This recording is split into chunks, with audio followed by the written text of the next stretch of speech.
locomotive, sipping, drinking Arizona. Mixtape just around the corner, did a lot in California. Can't wait to drop this on you.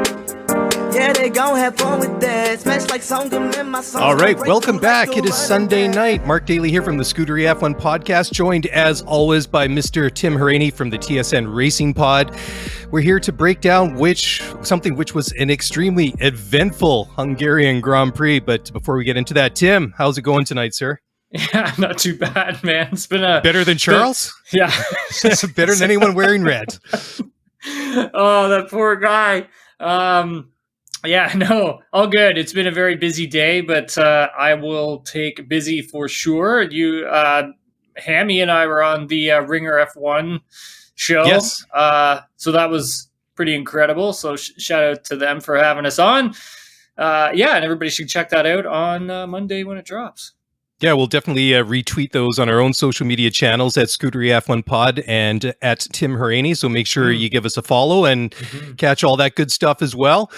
And boy, wow, this was an eventful weekend. I mean, we had a shock pole position, and I haven't gone back and looked at the stats, but I think there was more passing on Sunday afternoon than I've seen at the Hungarian probably ever.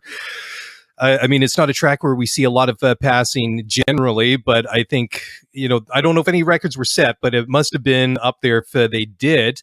Anyhow, before we've kind of teased that a little bit, we got to talk about Saturday, because it had all the makings of what we were talking about a couple of days ago, because this is the last race now before we go to Spa in Belgium at the end of August 28th, I think is the date of the next race. We were saying on Thursday when we did the show together that going into the summer break, Ferrari need to go into the break on a high note, kind of recoup their losses over the past couple of weeks. And it looked like it was going to be a front row lockout. They were looking good in qualifying. Then out of nowhere, Mr. Saturday, Mr. George Russell, and I say that with total love and affection and respect because I think George is a phenomenal racing driver, but I mean, he's got that reputation from his Williams days when he did great there as well and putting his car in places he shouldn't have been in a Williams. He comes out of nowhere, sets the pole position, and it was fantastic. His Q3 time was a 1:17.377. Carlos Sainz from Ferrari was in second, and he was a 1:17.421. Then on row 2, you had Charles Leclerc and Lando Norris. Their times were 1:17.567, and Lando's a 1:17.769. I mean, Tim, where did that time come from? That was outstanding because they didn't expect them themselves, Mercedes. Yeah, I was saying to a friend of mine who's kind of like one of those laps of the gods. It was that good. Reminded me a lot of his 2021 lap in Spa in the wets. That was an incredible performance from George.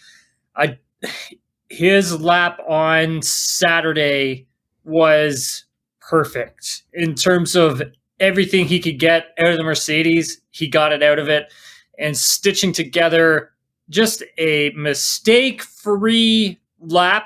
Incredible. If we go back Friday, it was a tough day for George. The high fuel pace was the worst it's been all season, just on the Friday in FP1 and FP2.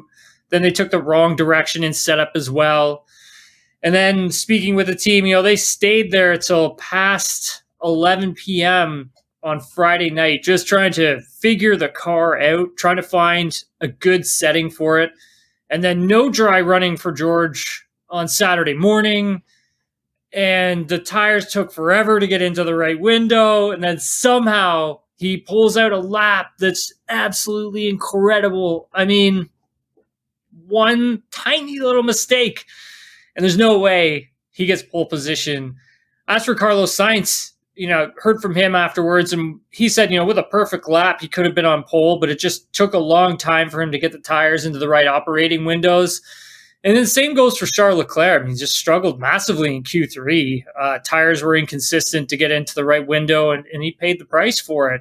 As for Lando Norris, I mean, the McLaren looked really good in quali pace. Race pace is a little different. We'll get into that, but his qualifying pace was really impressive when you obviously measure that against, Daniel Ricciardo's. Not, I hate having to dump on Ricciardo, but not the greatest from him with ninth place, 1:18.379. I mean, that's pretty far off from his teammate.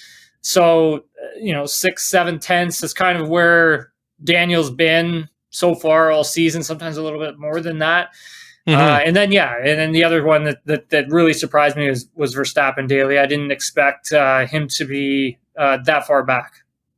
Well, no, I mean, he was struggling. I mean, they're going through and what was it, fail 2-1. He's having problems with the car. And I mean, finishing in or qualifying in 10th wasn't really a surprise because, I mean, he struggled to get anything out of the car there in qualifying. What was it? Was the MGUH or the K that he was having problems with in the end? Yeah, but they ended up changing all the power units for the start of the race, all the elements.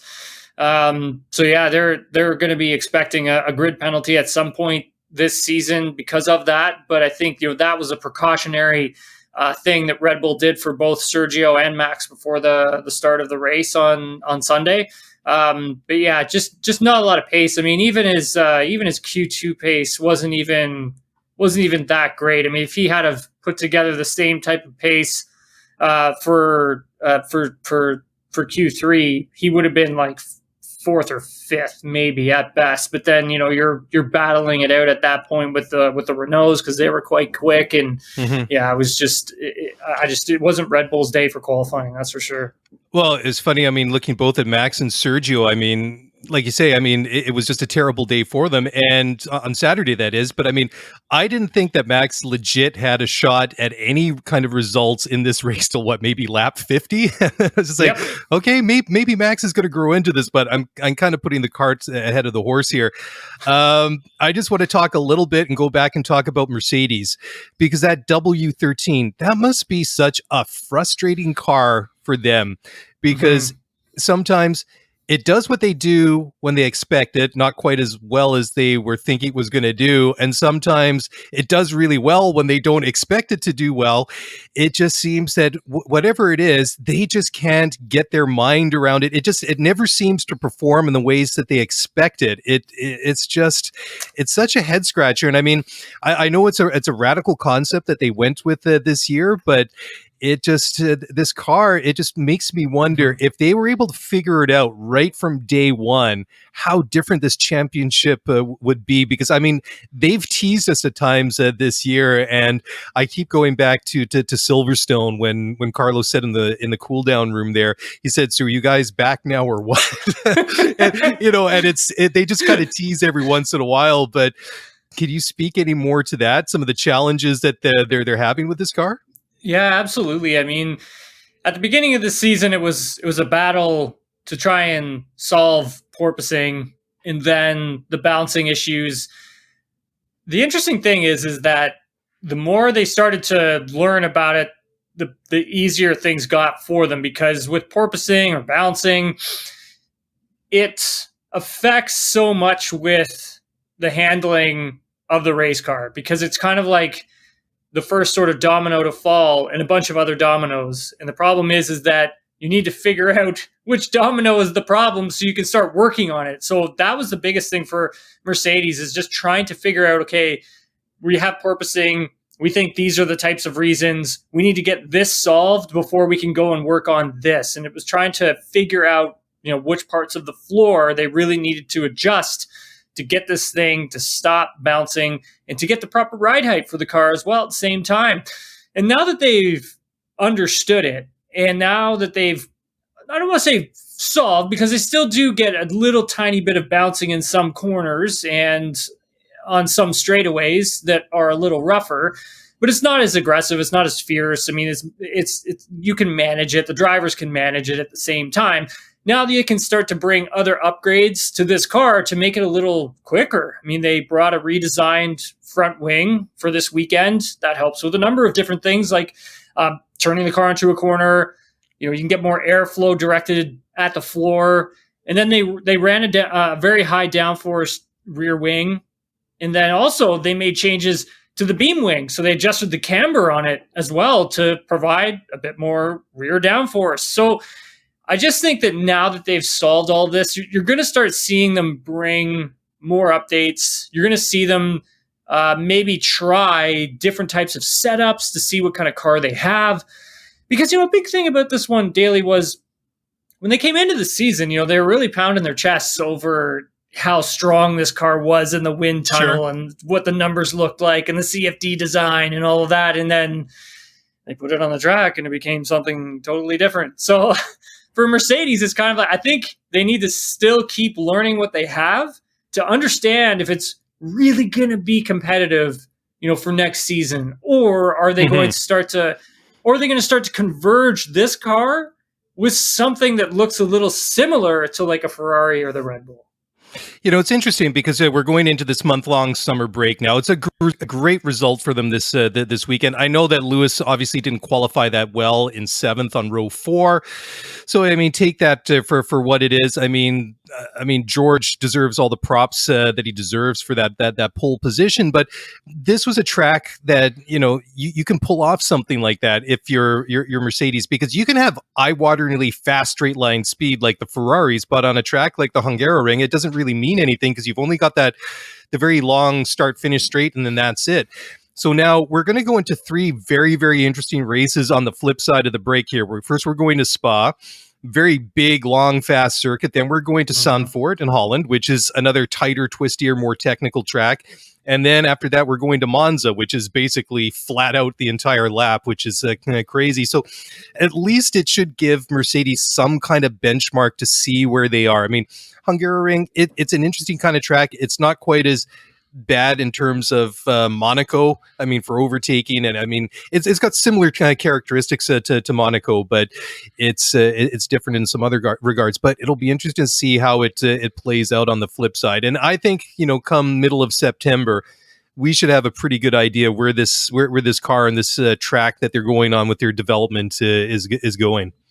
Mm-hmm. Yeah, 100%. And I think you make a good point with these tracks that, like Spa, like that's a type of track where I think Mercedes is going to be quite strong. It has a long straightaway, but it also has a lot of really fast corners. And so far, the Mercedes is very strong in high speed turns.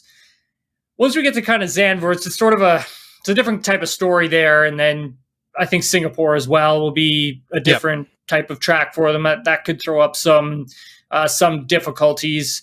But again, it's giving them the understanding of, this is the car that we made, so how do we make it better? And how do we make it so it's just as fast, if not faster, than both Ferrari and Red Bull for the 2023 season? Because obviously those two teams are going to keep developing their car. It'll be interesting to see if Mercedes sticks with this zero side pod philosophy. I'll be fascinated if they show up to the start of the 2023 season with a car that looks like it is now.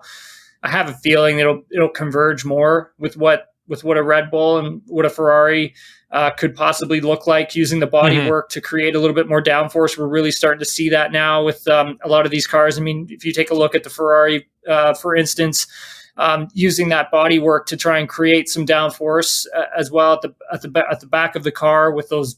It kind of looks like a giant bathtub. You can just kind of lay in it really on that bodywork. So there's things of that nature that I think we're going to start seeing. And then, you look at Aston Martin, and they brought that new rear wing for the weekend. And again, that's just that little element there that's creating some downforce, but also could possibly be creating some outwash as well. So that's an interesting story we can get to a little bit later. But again, just trying to find different ways of the bodywork that can be used as a type of, I guess, a sort of a wing or something that can generate a bit more downforce. Yeah, it's really cool. If you look at some of these cars, and I think that was some of the real fun and enjoyment we had with the reveals earlier in the winter, is that when we got our first looks at some of these cars, just the way that the bodywork is contoured at different places and to different effects for the different teams was really cool. That channeling, like you so correctly point out for the Ferrari, was really stood out right away. And I guess the big thing is when it comes to Formula One, it's the concepts that other teams tend to catch on to and then start to model and develop for themselves. Those are the ones that you is a real good indication. Okay, this is working because somebody had that breakthrough, and everybody realizes, okay, we got to be doing the same thing. Yeah, 100%. it's always that thing of everybody starts copying everybody else, right? It was interesting because this weekend Haas, showed up with an updated car.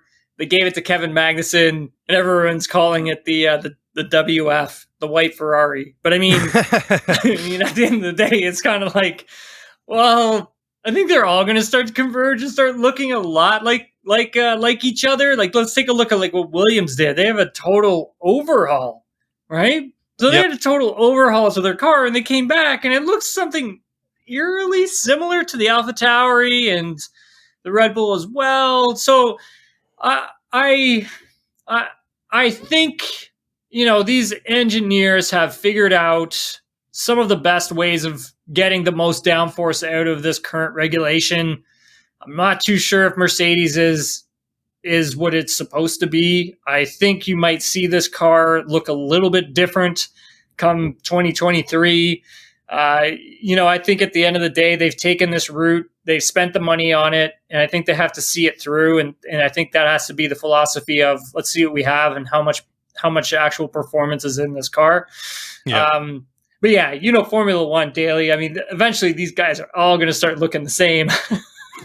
Well, that's right. I mean, they'll find that equilibrium, and then but it's funny. Then once they get to that sort of common ground, then it'll be like the little, I don't want to say less tangible things, but the less obvious things that will save a tenth or a tenth and a half here or there. Those start to become the difference makers, right? And it's kind of a shame too, because like if we go back to the start of the season, like you put it so well, is that we had some race cars that didn't look the same, and they were easy to tell the difference from, right? Like you could tell, oh, that's a Williams. Oh, that's a Ferrari. Oh, that's the Alpine. Oh, and there's the Mercedes. Like that, you could tell all of these cars apart. Like, oh, there's the Aston Martin.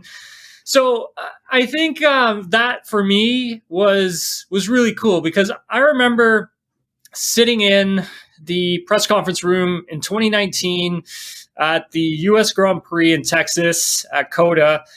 Mm-hmm. And I remember I was there for the unveiling. So, got to see them pull back the model car that they had made and be like, hey, this is what we want our race cars to look like. Here are 3 different designs of what they can look like. And I remember the teams really complaining like, oh, well, hey, you're not going to be able to tell any of us apart. And I remember someone went online and stripped every single 2019 Formula One car of all their logos and literally said, tell me the difference. Yeah. That's funny, because when we were just talking about that, we were saying like, well, you do what an Alpine was and what a Mercedes was. I was just thinking, well, that would be great if we could do that right now. It's like, take all 10 cars, just take the paint off of them, just put them all in primer or black or something, and then tell me, okay, which one is which. I mean, the Mercedes obviously will stand out, but a lot of them will start, looking the same, right? 100%. So, I mean, yeah. No, it's kind of funny that way, the way that the Formula One works.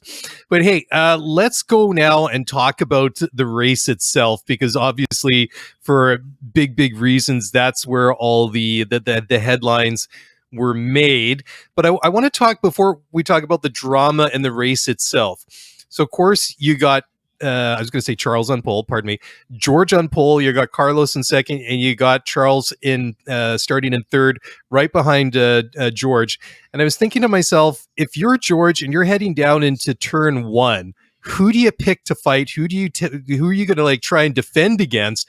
Because you can't fight both of them off. And I'm like, well, do you make one move against Carlos and hope that Charles doesn't try and pass on the outside, or whatever the case may be? But they head out of turn 1, go down the hill into turns 2 and 3, and then 4, and George is still in front. I'm just like, oh my God, what's happening here? And it was amazing. I did not expect that from George. And well, I knew he would fight for it. I just did not think after half a dozen corners on lap 1, he'd still be out front. Yeah, and George obviously, I believe he started on the a set of used soft tires. And then the Ferraris were running the mediums behind him. And I thought, you know what, that's a good strategy, because that's going to give him a great jump off the line. It'll give him just enough performance to open a gap for the first 10 laps, and then, that tire is probably going to turn into junk. But I think it's a smart move, just simply to see what happens with the race and let it play out. Because I think if George had started on those mediums, I honestly don't think he would have got a great getaway. Yes. Yep. And I also think he probably would have lost the lead a lot sooner than obviously when he did. So I think for Mercedes, from their side, that was good strategically. I think just to hold on and keep and maintain that track position. But Lewis Hamilton, I mean, he was incredible. I mean, the start he got, I mean, just chipping away at it throughout the race, absolutely brilliant tire strategy for him as well. And he did a great job of keeping everything alive.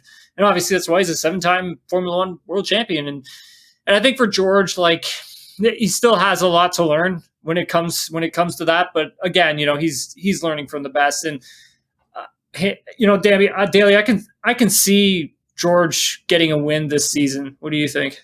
Oh, I think that the signs are absolutely pointing in that direction. I mean, another thing I want to add to that synopsis of yours, Tim, is that for him starting on the softs, okay, like you say, after 10, 12 laps, maybe those tires are starting to go away from him, but let's not forget that the undercut in Hungary is usually pretty powerful. So, I mean, they really thought about it, but then I was thinking, okay, about like a Ferrari, maybe they're playing the long game, but we'll talk about that in a minute. But more to your comments about George maybe getting a maiden win.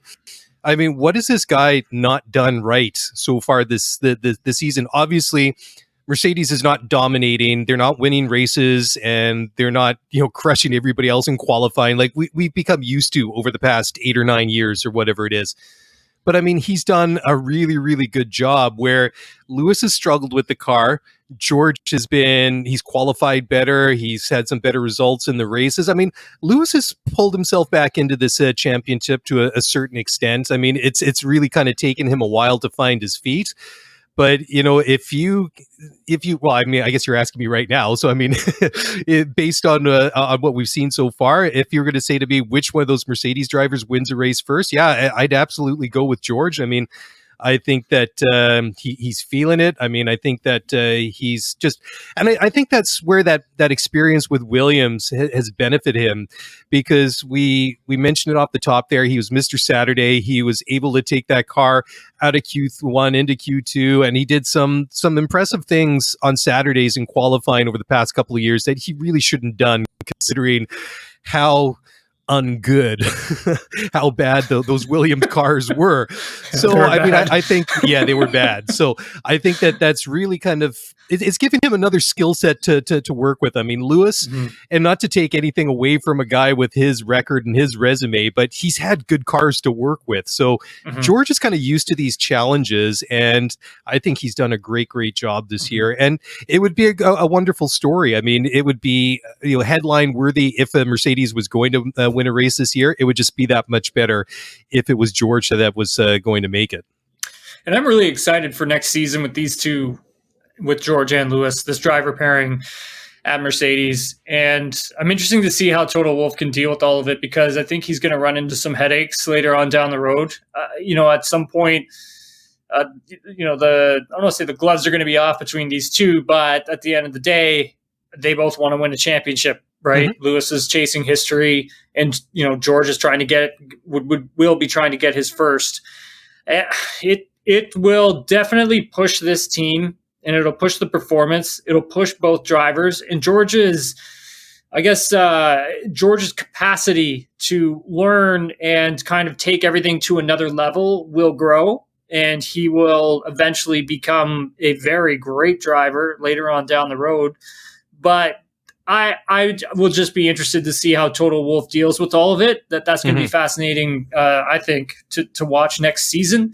But yeah, for Lewis Hamilton in today's race, just a brilliant performance, from him. I think if there was a few more laps left, he would have caught Max. I think he was unbelievable in the closing stages of this race, Dailey.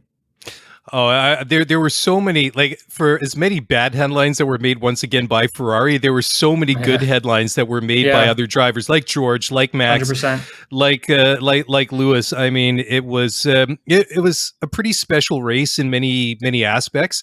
But I just wanted to just add one more thing to the whole conversation about Lewis and George, and that's going back to the Hungarian Grand Prix back in 2020, the second time that they raced there on the outer ring, when Lewis was out sick with COVID, and it was Valtteri and George who was deputizing because he was Mercedes reserve driver that year, right?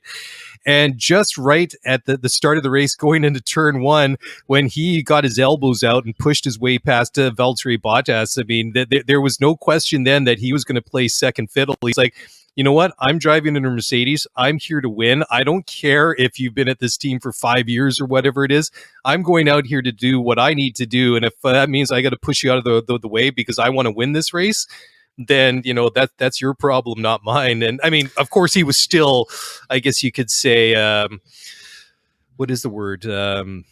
I'm trying to use a theater thing. Auditioning. There you go. Boy, it's tough to come by someone who's auditioning for that Mercedes seat, right? Because I mean, that was his future at that point was really, you know, still in question. But I mean, he made a really good case there. I mean, as Valtteri Bottas found out, but I mean, if he kind of butts heads with Lewis, or there's a bit of tension there, I mean, at least Toto's got the benefit of having like the Hamilton Rosberg years to reflect on and maybe see some warning signs. And these are two guys that are at different stages of their career. I mean, Lewis and Nico very much in their prime, and you kind of get like the old dog, the GOAT, the legends kind of staring down the last couple of years in his career, and the up and comer. I mean, you know, long term, I mean, obviously the situation for Mercedes looks good. It's just like, what kind of drama happens between today and the day that Lewis decides, you know what, I'm done. It's time to hang up the helmet and the gloves and move on to the next stage of my life. And then this becomes George's team, and then he's paired up with Nick de Vries or whoever, right? At that point in time, you know, those. Yeah, go ahead. Sorry. Such a fine line to tread too when you're a driver at a team with a teammate, and the two of you push each other, and the two of you are on similar levels of talent. Yeah. I'm not saying that George is better than Lewis, but I'm just saying similar levels. Like, he's close. George is really fast. But at the same time, you know, it's difficult to, you know, tread that line. And I think for a driver like George, I think that's really what he's going to have to do. You know, Lewis already has the racecraft down. He'll know how to fight. He'll know when he needs to push. He'll know, you know, when he needs to bring the elbows out a bit. He'll know what, you know, where that line is in terms of how far can he put those elbows out. Where with George, it'll be interesting to see if he understands similar things, and it'll be interesting to see like just how much he learns from Lewis about that. A good example of that was today. I mean, I think, you know, George knew he was beat, right? Like, he knew that Lewis was just faster today, and he knew just to push a tiny bit, but don't overdo it, right? Because there was no stopping Lewis Hamilton on Sunday.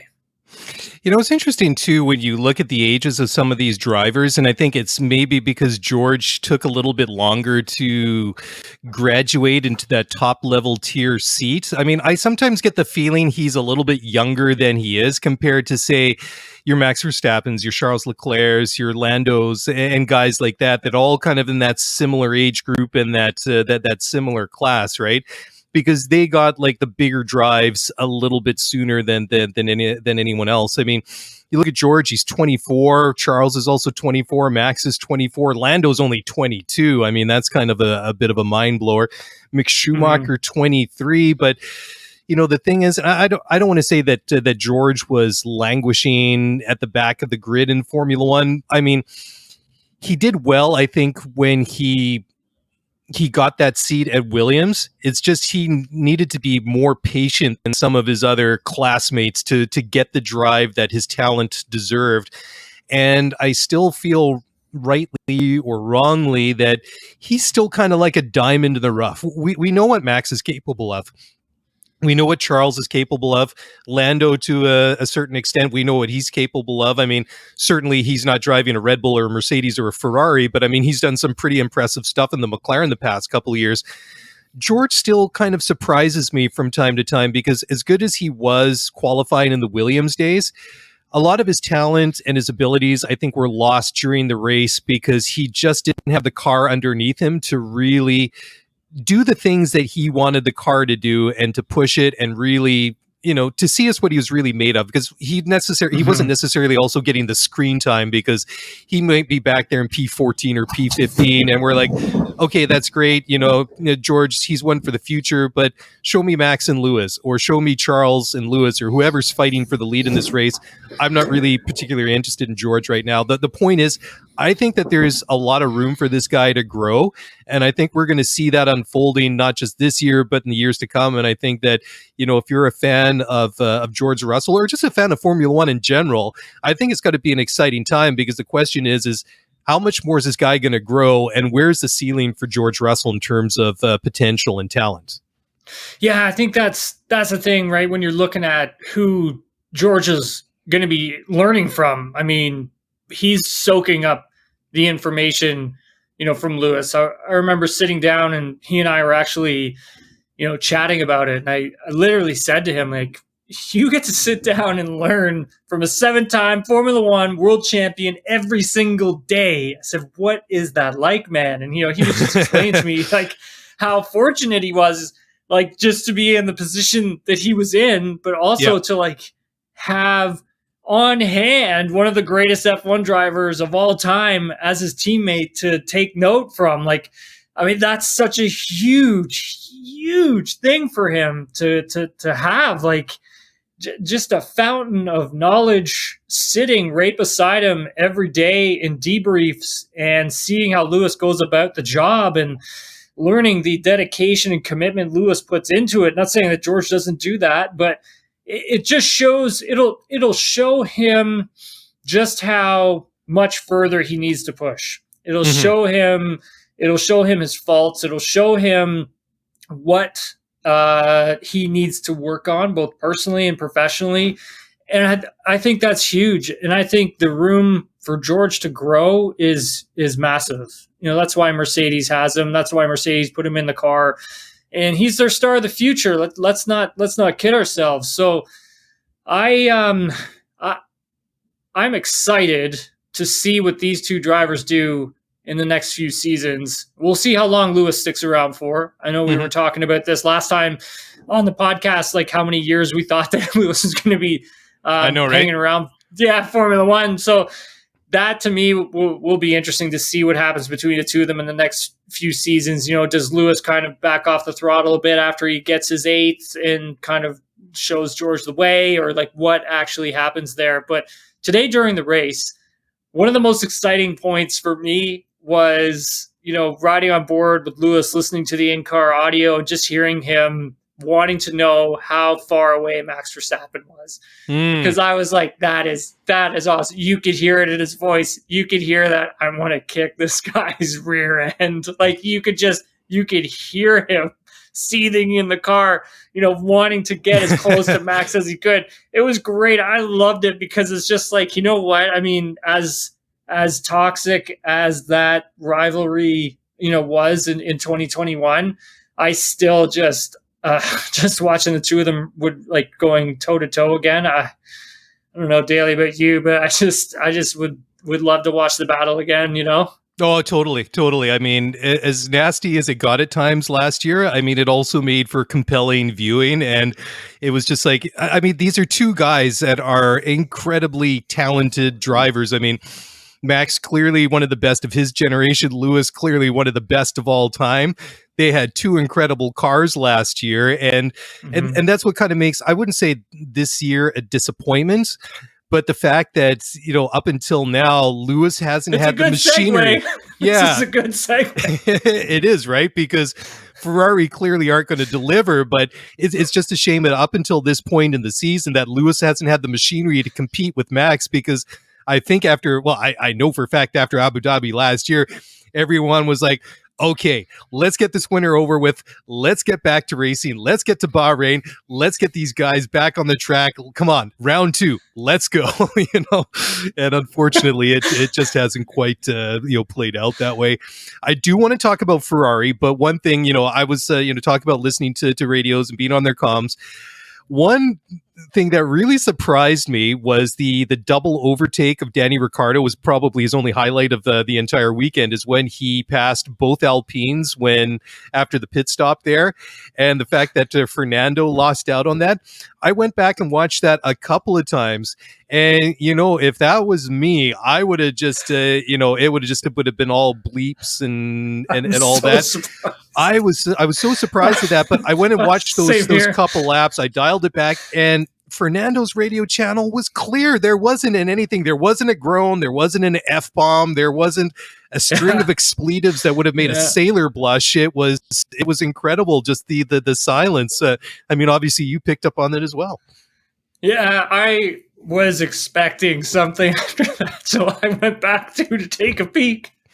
And I was shocked, dude. Absolutely shocked. Because that's the type of thing where it's like, Fernando's going to say something, right? But at the end of the day, I think it just shows that he's just in a different part of his career where it's like he has to be the team player or play the team game or have the team sort of mindset. I mean, even afterwards, he did, sort of touch on it a bit with, having to battle a bit with his teammate, but he didn't really go into it like he would back in the day. I think that just shows that he knows that, hey, I'm here for the last few years in Formula One, and I just have to be, a good teammate and move a team along on this journey. I just want to drive these cars as fast as I can, type deal. Yeah. The one of those comments or the radio transmissions that really stands out in my mind, I think it was Sochi in 2017 when on the formation lap and they're coming around to start finish there back to the grid. And he's losing power and his engineer's on the radio. He's like, Fernando, do this and that. He's like, I've tried everything. Why don't you come out here and try it yourself? Yeah, I think he left the car there. He got out of the car. He got out of the car. It there. Yeah.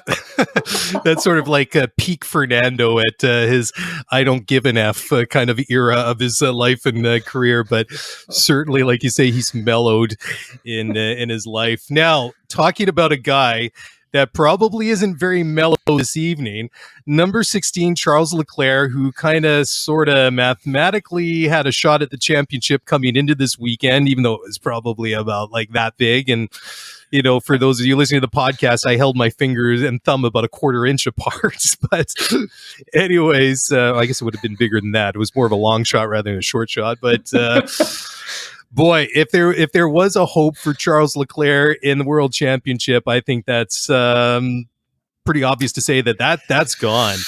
Disaster. I mean, another weekend where Ferrari's writing headlines for all the wrong reasons. And at one point, I mean, he was able to get out in front, but they painted themselves into a corner there. They started on mediums. And then they changed first pit stop. They were going to do 2 stops strategy.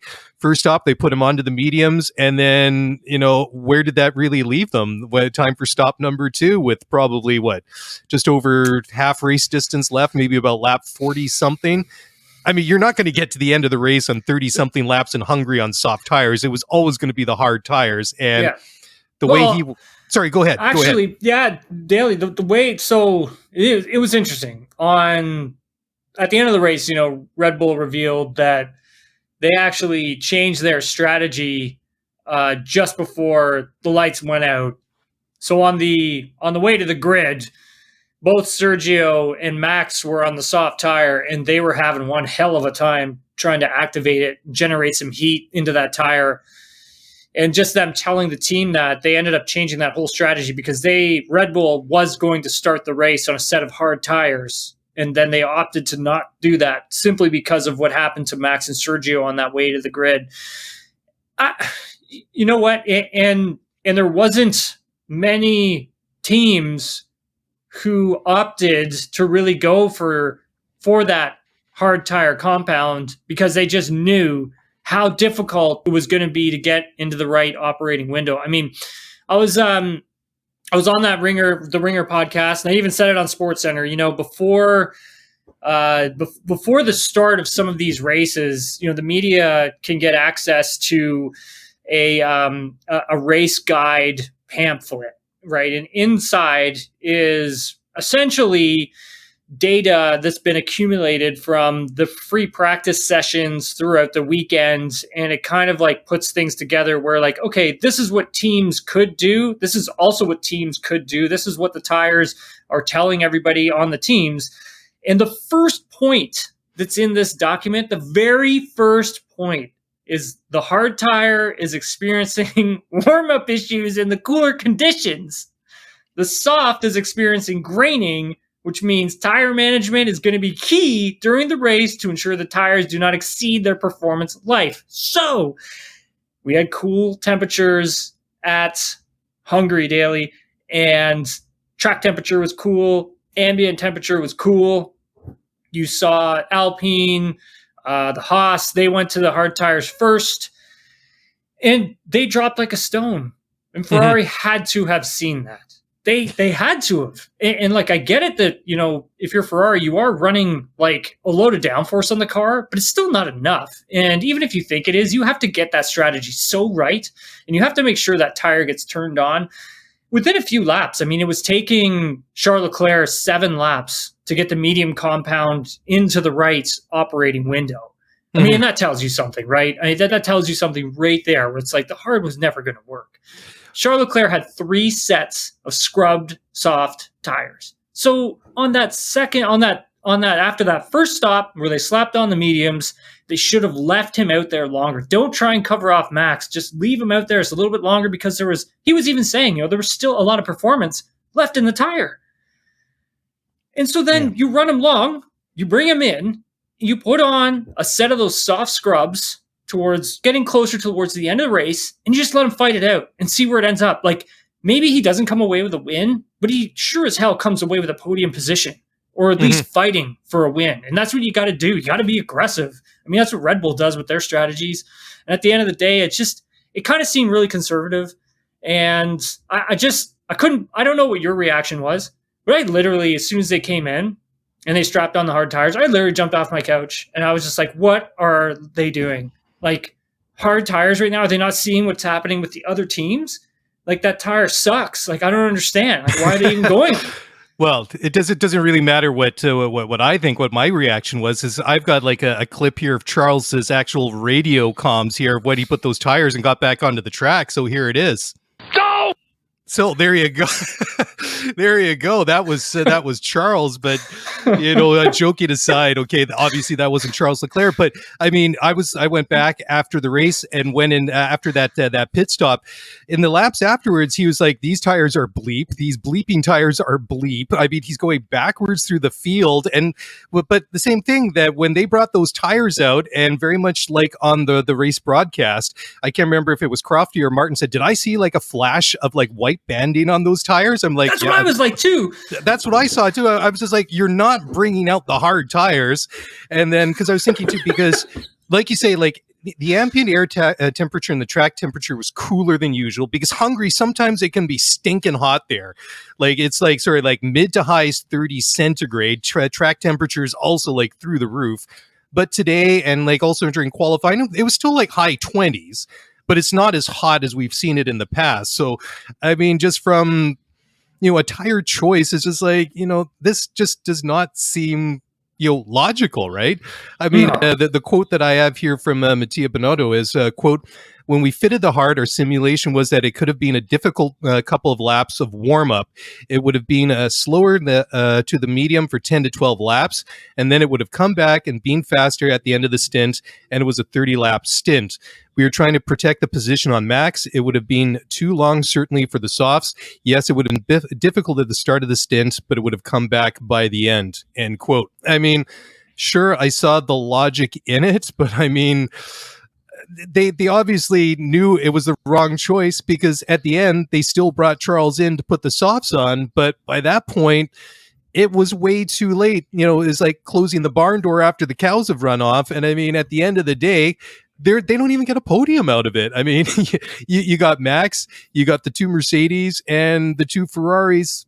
You would have thought, considering where they qualified, one of them should have been on podium. At that, I would have said would have been a bad weekend after qualifying. But every time I say this is what could be a bad weekend for Ferrari, Ferrari's like, here, hold my beer, and that's what they did, right? It's just. I think like one of the things is that what do they do about this moving forward? I mean, you've got Inaki Rueda who's been running the strategy at Ferrari for quite some time. They've put in some other folks around him to give him some support. But I mean, Dailey, like I'm not saying you go in there and you clean house and you start, firing people and, putting people out of a job. But I do think you go in there and start putting some people in places of of where they're going to succeed. 100%. Because at the moment, man, like the strategy division there, like how many races have we seen in the past, I don't know, 5, 6 seasons just blown by Ferrari over strategical errors? Like a lot. Like we've seen them lose championships because of it. Like we saw it in 2017, we saw it in 2018. Yeah. It's not a new problem. I mean, sorry to jump in there, but especially not for a team like Ferrari. When you look at how on point the calls are that come from the pit wall for Red Bull and Mercedes, it's night and day. And I'm going to pick on McLaren here as an example. And this is not because I hate McLaren or I'm picking on them because I think they make bad calls or anything. It's just that their glory years and their championship years are kind of like, they're in the rearview mirror, right? They're a long ways behind them.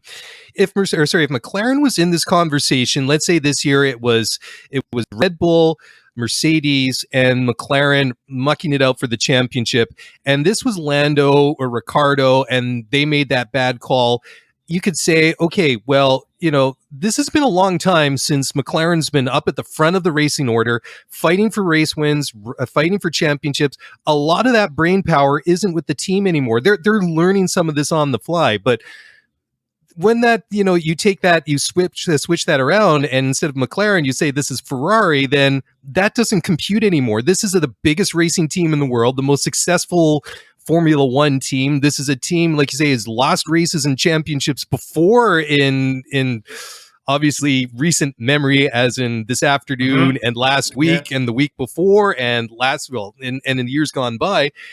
And it's just like, how long can this keep going that somebody at the top of the food chain isn't standing there like with a big bruise on their forehead because they've been bashing their head up against the wall in frustration for weeks at a time here now. And it's like, but where do you go now? Like, what do you need to do to sort this thing out? Like, do you blow it all up? Do you really want to go to that extreme? Probably not. I mean, and especially mid-season too.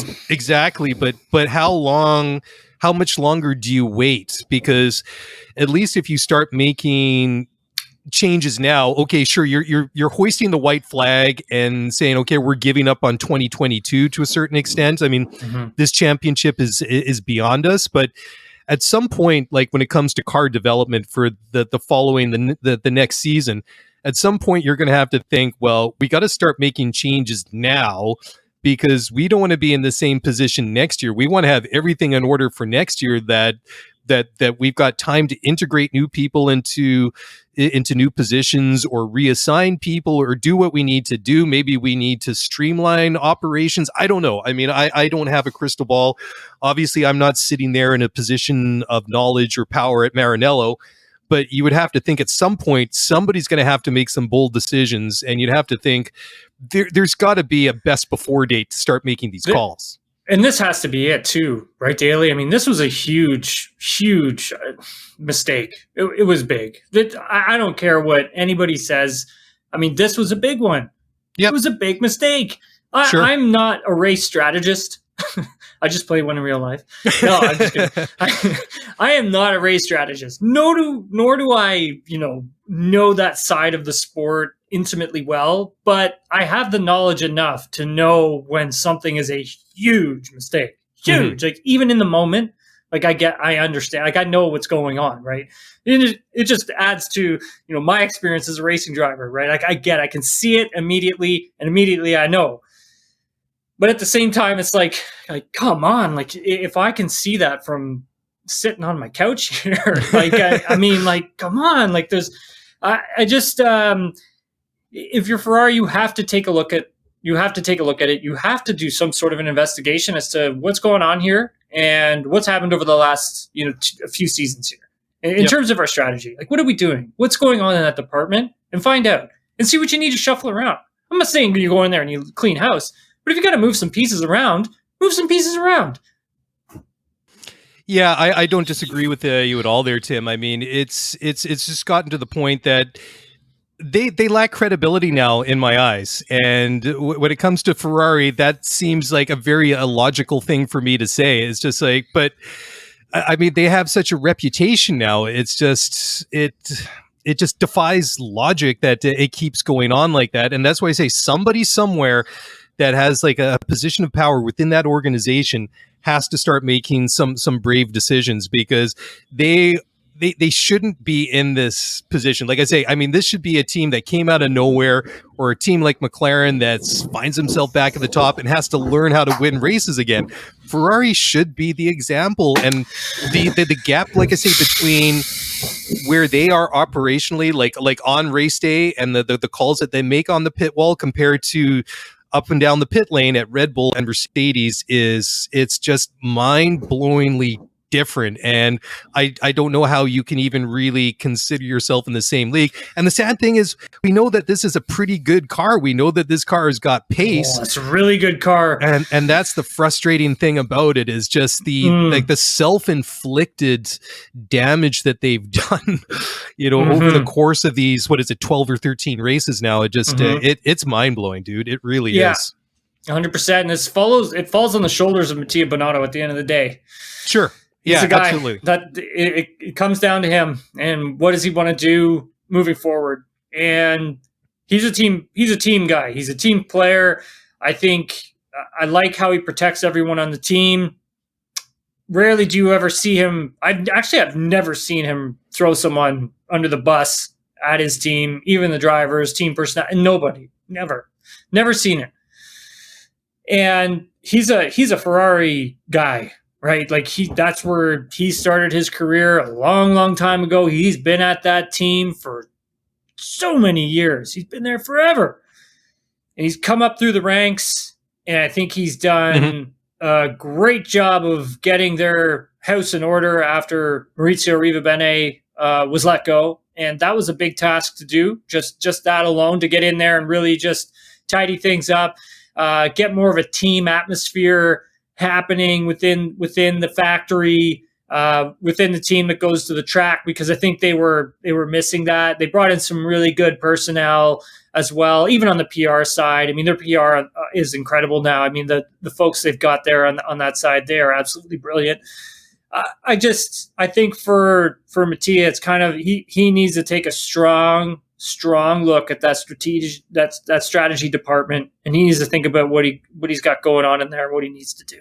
Yeah, it's like that same thing that sometimes you got to think about benching your starter, if you want to use like a North American sports analogy, right? I mean, at some point, maybe he's got to stop being the nice guy. Maybe he's got to go in there and kind of shake things up and for the better, because I don't want to take away what he's done with his team in a fairly short amount of time. I mean, he's done a lot. Yeah, right. He's done a lot. And you're really correct in bringing up like how he's done this course correction since they parted ways with the Rivabene a couple of years ago. And I really like the one thing that I really liked was post 2019 and that whole engine fiasco and that penalty and everything.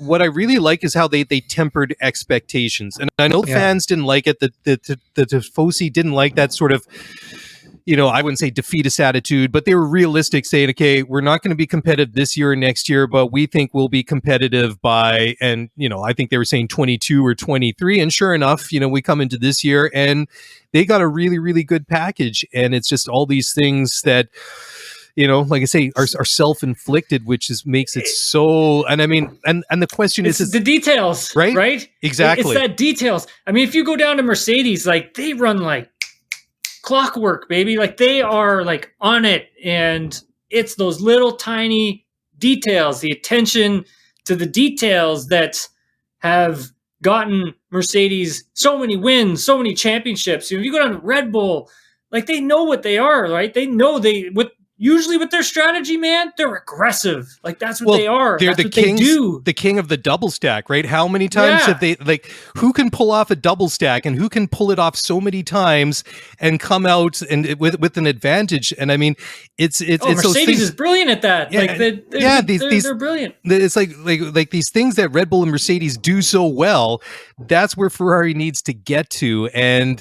But, like in order to be able to do, say, like pull off like a successful double stack like we've seen in the past, it's just like, how do you get to there when you make a fundamental bad call like they did today in their tire selection? Silverstone. Remember, Silverstone could have been a double stack.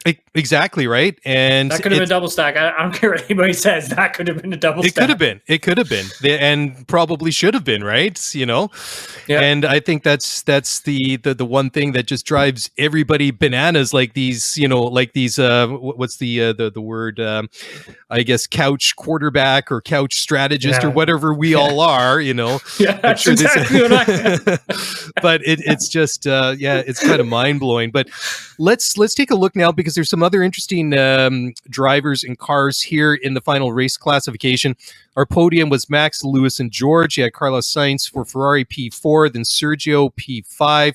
Charles Leclerc finishes in P6. Then you had Lando, Fernando, Esteban Ocon, the two Alpines finishing 8th and 9th.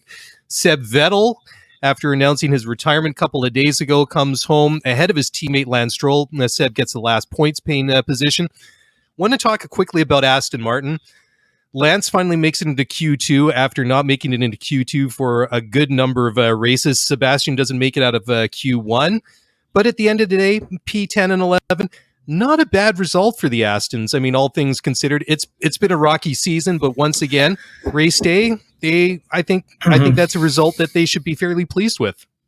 Yeah, they were too. They were very pleased with the race performance on Sunday.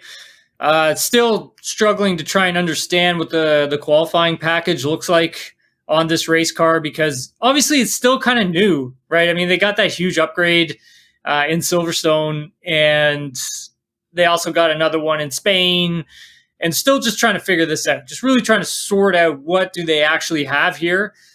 And now you're starting to see it, right? Like they both had a very strong race on Sunday. Lance gave up the position to Seb, so Seb could go and chase down Esteban Ocon. And if that virtual safety car like hadn't have come out, Seb would have gotten Esteban for sure, because I think they crossed the line like a tenth, separated by a tenth of a second. So Sebastian would have gotten P9, and I think eventually Lance would have gotten P10 from Ocon, because he was dropping like stone too. So I think for Aston Martin, there are a lot of positives to take away from this weekend. And you know what? I keep saying it, but I really do think this is going to be a team that's going to surprise some people later on as we get into this season and as they really start to understand what they have, Dailey. Yeah, I think that the signs are there. It doesn't always look that way during qualifying the races, but I think quietly they are starting to put some results together, and they're starting to figure this car out, and I think that's exciting. So obviously, that'll be good for us with the Canadian driver in there, and then it'll be interesting, of course, to see who ends up taking that second seat once Seb hangs it up at the end of the year. So I want to start wrapping this thing up, Tim. Before we do, I just want to run down the championship, and then I'm gonna pose a question to you. I want to get your take on that. But first of all, we've got in the drivers' standings, we have Max 258 points, completely running away with it now. Charles 178, Sergio Perez only 5 points behind Charles in the World Drivers' Championship. He's got 173. George Russell is now fourth in the championship with 158, only 2 points ahead of Carlos Sainz. Lewis still holding steady at sixth in the Drivers' Championship with 146. Over on the constructors' side, obviously no change there. Red Bull 431, Ferrari 334, Mercedes 304. I mean, that constructors' battle between the Mercedes boys and the Ferrari boys, that's not over. And then you've got fourth and fifth is Alpine, and then McLaren rounding out the top five. only 4 points separating Alpine and McLaren as well. So, Tim, Andrew Benson of the BBC, he wrote an article today saying that he felt that Verstappen's win today was one of his best, if not the best of his career so far. Obviously, he started 10th. He had a spin halfway through the race. Still, he comes round, wins this race at the end of the day. I mean, let's face it, in Hungary, you probably should not be winning from 10th under normal circumstances, but I think that just goes to show you how an extraordinarily good drive that was from Max Verstappen. But more to the point, I think that it was a very extraordinary race that we witnessed today. I mean, I think it was a great drive by Max, but I think it was fascinating for so many different reasons that we've talked about over the last hour or so. Yeah, 100%. I've seen, some pretty impressive races from Max. That it's one of them for sure, no question. But I just think there was a whole bunch of other circumstances that kind of came out here in this race. And I think if Ferrari doesn't, mess up their strategy, they're still the team that everyone would have been chasing. There's just no way. I don't think anyone beats them, to be perfectly honest with you. And tires, just having the understanding.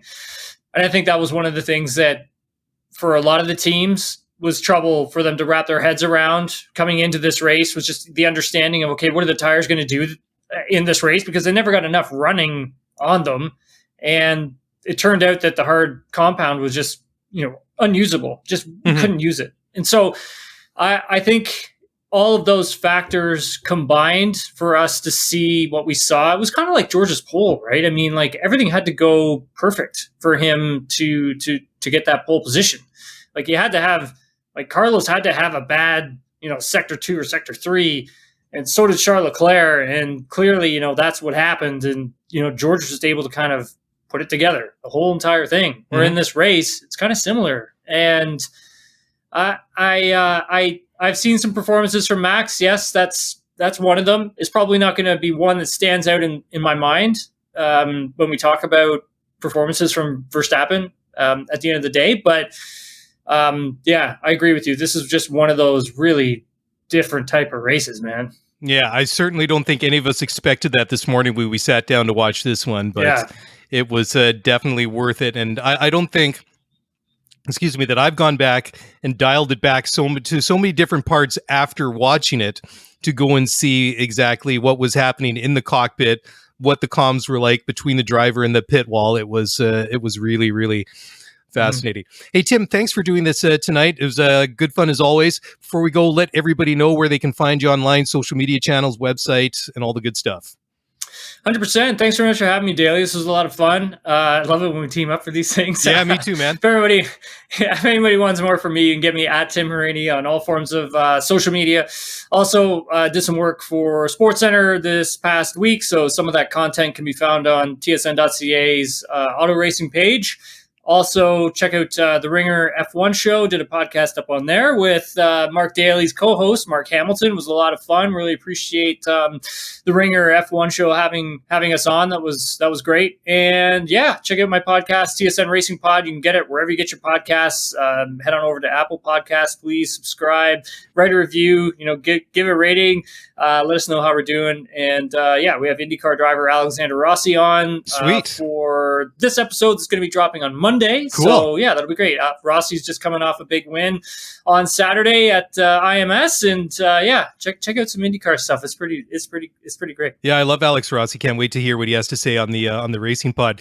You can catch me online at Mark Daly F1, and I'm just going to pump my own Twitter channel here for a moment because I retweeted something from the ESPN F1 Instagram. I cut and pasted into there. It was awesome. It was a meme. It was a picture of Mattia Binotto with his arm around Charles Leclerc.